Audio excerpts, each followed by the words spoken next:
as the disciples who had come to question Jesus, coming from John the Baptist, are departing. Jesus, as if to disabuse some of the observers of negative attitudes they might have toward John because of the question he had raised, begins to ask them these questions. What did you go out to see? Some soft reed that was blown around in the wind? Certainly not. John was a powerful voice and was certainly not afraid of anybody's presence. And he then asks another question which goes along the same lines. Allah, strong conjunction, but te, interrogative pronoun. What? Exale theta, same word as in the previous verse, second person plural. Aorist, active indicative. What did you go out? From exerchomai, I go out. What did you go out? Edain, to see. This is from edo or possibly blepo, either one. It's the aorist infinitive. So what did you go out to see? And then another option here, anthropon. Did you go out to see? In the accusative case, direct object, a man. This word amphiasmenon. This is from amphienumi.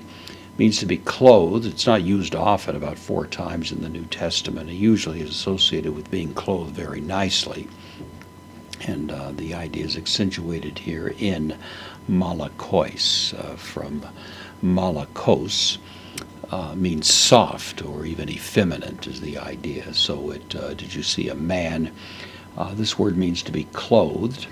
This is the perfect passive participle, masculine, singular, accusative. A man who has been and continues to be clothed in soft garments, very comfortable garments, a kind of soft way of life. Is that what you went out to see? A man more or less robed in the luxury of wealth, that sort of thing? Obviously the answer would be in the negative.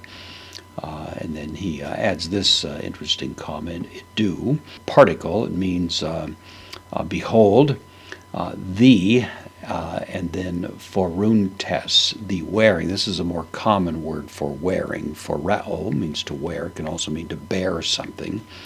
The more pedestrian sense of it, the wearing or bearing, ta malaka, the same word as before.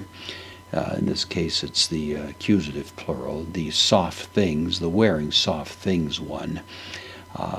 In preposition with the dative tois oikos, in the houses, from oikos, a house, ton basileon, of kings, the houses of the kings, asen, are the present third person plural of ami, I am.